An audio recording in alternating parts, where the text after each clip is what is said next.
Welcome to Essential Ingredients. This episode is one in a 6-part series spotlighting the intersection of Dine and design. Good afternoon and welcome to Dine and Design. I'm Justine Reichman, your host. With me is my co-host, Bridget Cooper. And today we are pleased to have with us Zhena Muzyka from Magic Hour.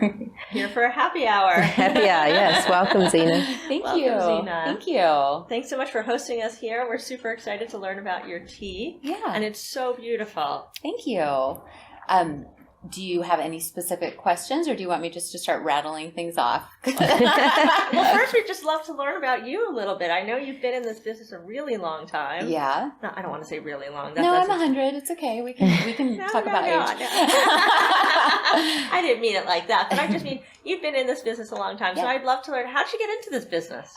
Well, my grandmother was Roma Gypsy from the Ukraine. She was a medicine woman, so she taught me herbal medicine growing up, and we had a little block. We actually owned an acre in the middle of a little town, and the whole thing was herbs and flowers and fruits and vegetables, and so I just grew up with the land. And then I started studying herbal medicine in my late teens, early 20s with a school, and then I went to Peru and studied herbal medicine with shamans and ethnobotanists, and then I discovered tea at about 19, actual matcha and Japanese tea ceremony. And then by the time I was 22, I had my first tea company. Wow. So I just incredible. love tea. It's in my blood. It's my favorite thing. It helps us connect with others in a really beautiful way. Culturally in Asia, sitting around and having tea and doing tea ceremony is very natural. It's a form of moving meditation and some mindfulness practice. And for me, it just brings me sanity. It brings me connection. It's so fun to formulate. I'm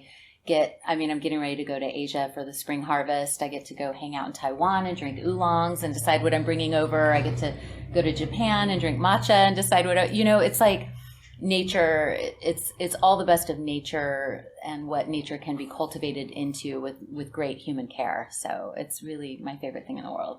That's beautiful. That Amazing. So I love that you also went to herbal medicine school. Yeah, I got certified as an aromatherapist, and I started using essential oils in tea. And so the safe to ingest essential oils, I started realizing that, medically and flavor-wise, they were so much better for us. And so I just started creating my own blending methodology, and I like to make medicinal herbs taste like candy. So that's really a focus for me.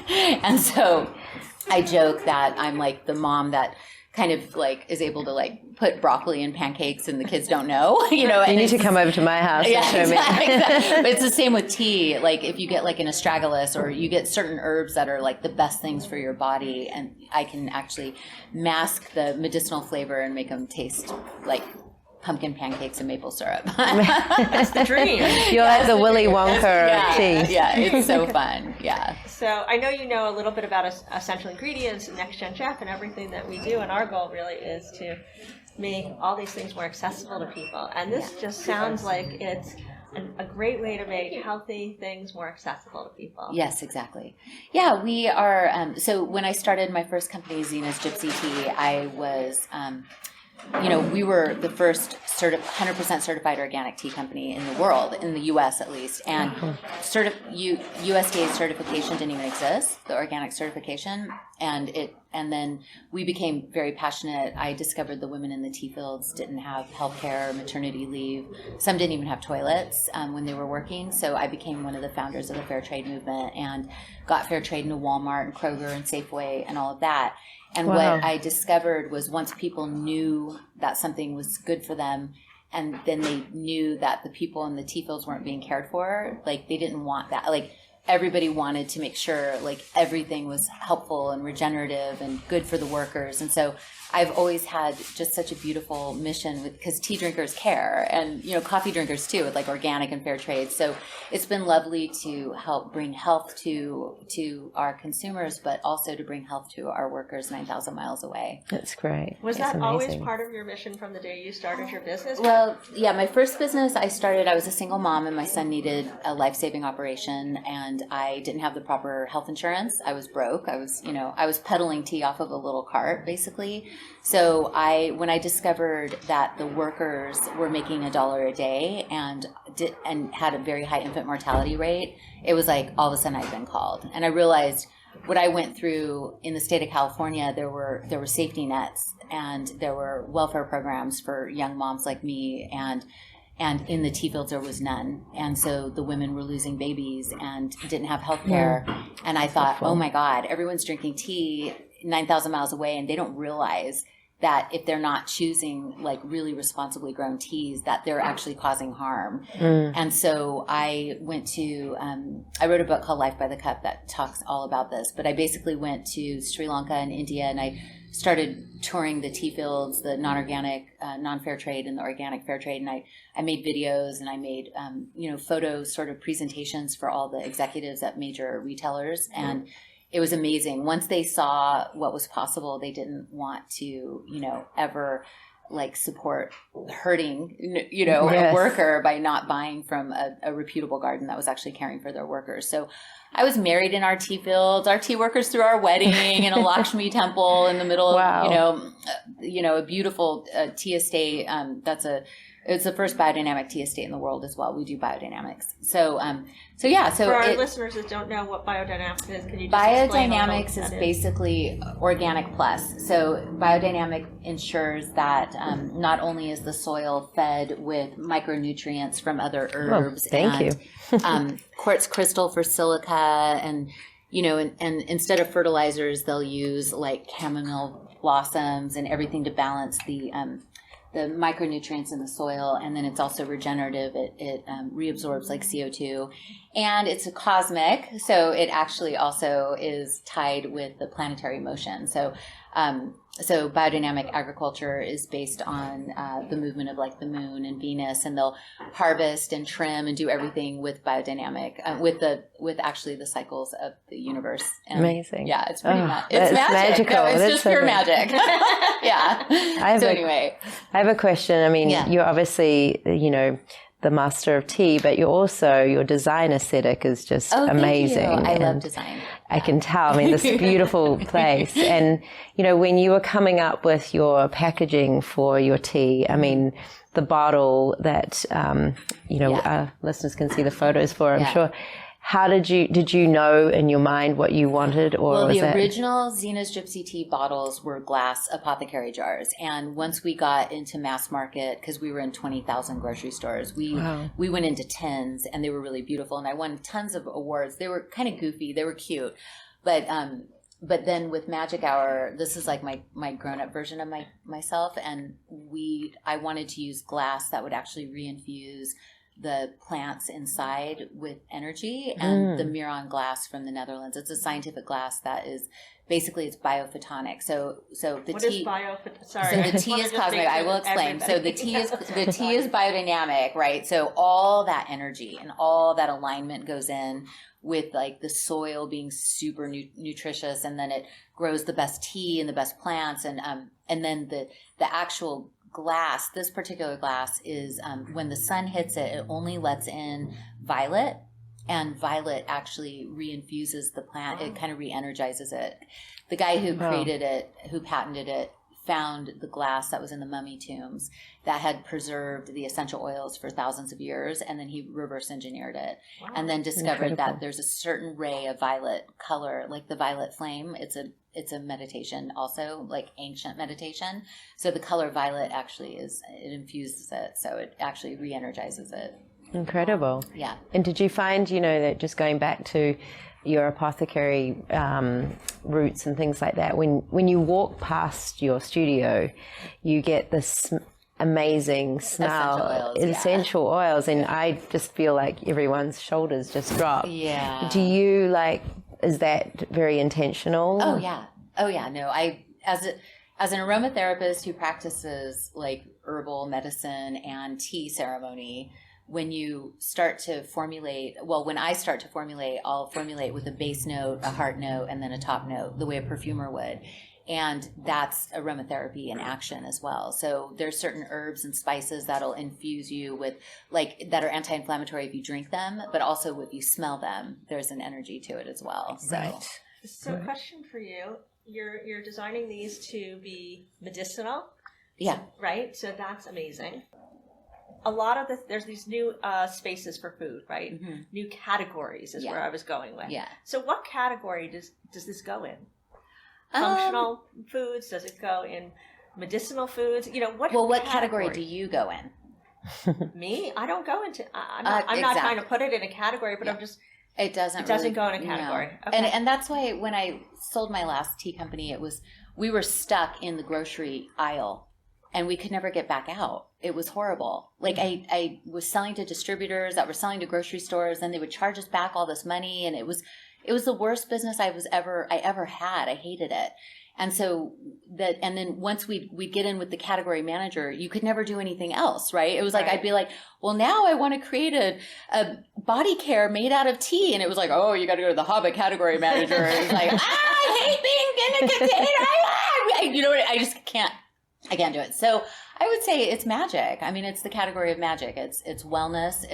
It's connection. We have thousands of women who meet every week with me online, and we do tea ceremony, and we do rituals, and we do journaling, and it's connection, it's community, it's wellness, it's self-care, it's herbs, it's spices, it's essential oils, it's tea, it's functional, That's where I was thinking more about the teas and aromatherapy, because I think of that when I think of, I'm just using this as an example, let's just say you get a headache. Yeah. And sometimes you might use teas for that, yeah. Right, you might have a tea for that. Yeah. So if I was going to come in and I might say, oh, which tea do you have for my It all depends on your body. So headaches usually come from, the way I see it is toxicity in the liver. So I would start with your liver, and I would look at your hormone levels and what you've been exposed to. And so I basically always go back to the organ that I, almost like Chinese medicine. It's very much like Chinese medicine, yeah. And so basically I look at the energy centers. I have teas for every chakra. So if you're getting a lot of headaches, I would look at, what's happening with, like where in your head you're getting the headaches. And then I would give you either the crown chakra tea or even the root chakra tea, because they're very connected. So it's really, I don't know, our website sort of explains everything, but our mission really is to create connection around wellness and the ceremony of wellness. And so I would say as a category, definitely we have chakra teas that are very functional. I have herbal teas that are extremely functional. And then I just have amazing teas that come from, the fresh harvest teas that come from special farms that I've been, connected with for years. And those are considered medicinal, but not, because green tea fights cancer cells. I mean, it's just proven. Right. There's thousands of studies. Black tea helps with heart health. Proven. Thousands of studies. Pu'er tea is for immunity and detoxification of the liver. Proven. It's like we have a section on our website. It's the science behind the magic. Every single tea, flower, herb, spice, and tea leaf itself is medicinal. So you could really look at all tea as functional, as they do in Asia. Yeah, that's great. Yeah. Where do you find your people buying your tea? Is it mostly online or? Yeah, we are about 99% online.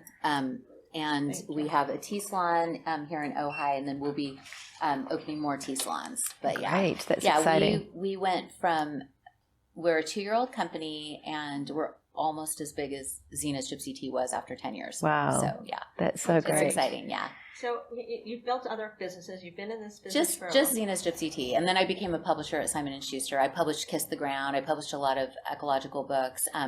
It was my publisher. I told her that my investors had fired me, so she hired me on the spot. And so I got to be a publisher for 4 years, which was really fun. That's great. In New York, living in Ojai, and really passionate about books. And so a lot of our boxes will have an author, we'll host it, and we'll do like we have online book clubs for the tea and stuff like that. So I got to really combine it all. But yeah, tea is definitely... Zhena's Gypsy Tea and now this are the two businesses that I've started. Yeah. So as an entrepreneur, what can you offer new entrepreneurs through your experience? Well, being naive is really a gift, because if you know what it takes, you're not going to do it. It's so true. the question, when I lost my last company to the investors, I walked away with nothing, and I had put my heart and soul into it for 15 years. And so what happened after that is I was like, never doing that again. You know, I was like the scorned entrepreneur, but but then I realized, I was like, well, I can't not do it, because all I want to do is make tea. Like every day I was like in my kitchen, all my friends were calling me like, the tea's not as good anymore. The investors took it over. I'm like, all right, I'll blend you some raspberry Earl Grey. You know, I was like blending stuff in my kitchen. So it was like, it never went away. And it was like it was like I was missing a limb. But what the difference was with this one is, in the beginning, before I even had a name, I said, what would it look like to get paid to be myself every day? What would that look like? Mm-hmm. And it was like, okay, what do I love? What am I doing? I make tea. Okay, I'm getting paid to make tea. I love incense. Okay, I'm going to have incense. I love books. Okay, we're going to have books. I love perfume. We're making a perfume line right now. Like so all of a sudden, the more stuff I wanted to do, like our audience exploded. Like, and then I would be goofy and make people laugh. I cuss a lot and I'm really clumsy. So in our advertising videos, my editor was like, I'm not going to edit the good parts of you out anymore, because that's you. Yeah. He's like, because like I want people to know who you really are. So I was like, all right, fingers crossed. Like, go ahead and send one out. And then it was like, everybody's like, oh my God, you're so relatable. I'm like, yeah, I'm super clumsy. Everyone knows that. And so I would say for entrepreneurs, like, what would it look like just to be yourself every single day? Like, don't jump in and try to start a trend unless it's authentic to what you would do every single day and be stoked about and be thrilled to be doing. Like, every day I wake up excited. Like, I've never had this sensation. Like I did with Gypsy tea, but then when we got in the grocery stores, it was so hard. And I was basically like pushing paper, and if you want to kill me, give me paperwork. But I would say like really focusing on what you would want to buy, because you are your target market. Mm-hmm. And when I was coaching a lot of business owners in between businesses, it was like that was a hard thing for people to realize. You know, it was like, no, what you want is what people will want.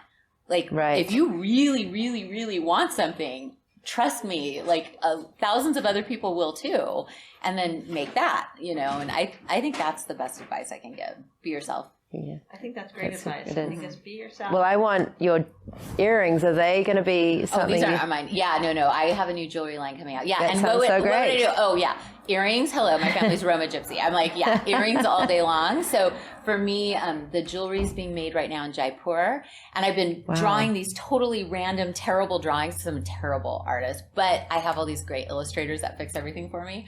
And so I've been drawing all the designs. They're making them all. So they'll be here by Valentine's Day. Wow. Yeah. And then we have tea towels and new tea strainers that have gemstone encrusted handles. And we have, I have tons of stuff coming. And a new perfume line I'm working on right now, body care. You are busy. So how would our listeners and people watching this podcast find your products? Clubmagichour.com. Clubmagichour.com. And they can find everything that you do there, the book clubs, the tea, everything? Yeah. Okay, that's great. We have a hub. Is there like a little intranet there too? They go on and they join and they can log in. Well, the astrology, we have a membership site too, and the astrology collection is starting now. Membership? What do you get for membership? Well, we does it have its privileges? We do. We have a monthly subscription box, and they get the my creations first, and then I teach classes. Every box has a theme. So right now we just launched the gemstone collection for 2022 and the astrology collection. So every month, like this month we have Garnet and Capricorn came out, and then next month will be Amethyst and Aquarius. Then we have Pisces and Aquamarine. So I'm teaching classes on different meditations and different astrology. You are doing so It's so fun. It's amazing. Because when you're having fun, it's... So here's a question for you, because under what you just said, you define success for me, but I'd love to hear how you define success. Well, definitely being profitable, because Zhena's Gypsy Tea was never very profitable because we had all these middlemen, which was terrible. So now I'm getting the tea from the garden, I'm blending it here in Ojai, and then I'm shipping it directly to my customers. So we're actually making enough money to pay out of our cash flow to make the jewelry and to make the new tea towels and the new housewares. So what I love about that is that's successful because we're actually able to make more beautiful things and we don't have to get investors. Yeah. So you don't have, not getting investors is success for you. Yeah. I bought out Gay and Katie Hendricks, put in $150,000. I bought them out this year with a 40% return. And now Congratulations. Yes. Thanks. Yeah. It's amazing. And we grew really fast. We have about 14,000 monthly members and who buy the tea. And we have, it's what's the most fun is creating things knowing they'll love them. How did you grow your membership so quickly? God, I don't know. That's so really great. Yeah, no, I'm making things I want. And there's a lot of us. Right? Well, it's a beautiful product. It is. And no, I just know that growing a membership and growing a community is a challenging task. Yeah, I think for us it was people relating to like needing more self-care. And I teach tea ceremony every week as a form of meditation. And it's like, it's got motion to it and it's really beautiful. So and you can do it in 5 minutes. So I think people they needed a meditation they could, adapt to or like. And I say it's like meditation for people who can't meditate. But then it's also like, oh, guess what? Pu'er tea cleans your intestinal tract and helps you produce more serotonin. And it'll make you feel great. And everybody's like, oh my God. No, it does. And it works. And then they start realizing, oh, my health is actually in my hands. And I have lung tonic teas and I have nervous system teas and they can be in charge of their health. And so we get like hundreds of letters every week of people saying like, my IBS is gone. My headaches are gone. Oh my God, thank you so much. And it's like shocking to them, but in Asia, it's normal. Tea and herbs, like that's how you take care of yourself. Yeah. But here we put our power in doctors and thank God for doctors, but we've put our power of our health into other people and it's actually ours to be had. And so, my grandmother really taught me that with, she would heal, we'd get a cut and she'd slap bread on it and then give us a bunch of herbs and we'd be fine, So it's, I think that's why it grew, the membership, is that people were excited that they could actually enjoy something so lovely that brought them so many benefits. That's great. And how rewarding, to see people with those coming to you saying, I have this and this, and then finding after. Yeah, I don't I say you always have to find out from your doctor if it's okay. But I say, for folklorically, you have to be really careful with the FDA and all that. But folklorically, you can use these, and this is what's been used for thousands of years. And then they realize like, oh my God, this really does help because it's fortifying the system instead of just fixing a symptom. That's a key. Yes. Yeah, wow, that's great. You're so much. I really appreciate you sharing your tea with us and learning course. all about your herbs and your teas and your aromatherapies. And I've got signing a few questions for you personally. I know. Aw, thank you so much for having me. I really appreciate it. To find out more about this episode of Essential Ingredients and access show notes, check out Next Gen Chef and choose podcast in the menu bar. If you like this episode, head to iTunes or Next Gen Chef's YouTube channel to subscribe. Learn more about Next Gen Chef, the platform that powers this podcast, by checking out our website or visit us on Instagram, Facebook, and LinkedIn at Next Gen Chef. You can also check out my Instagram at Justine_Reichman. If you have thoughts about this episode or future episode ideas, leave us a comment at Next Gen Chef's YouTube channel or drop an email at team@nextgenchef.com. Thanks for joining us.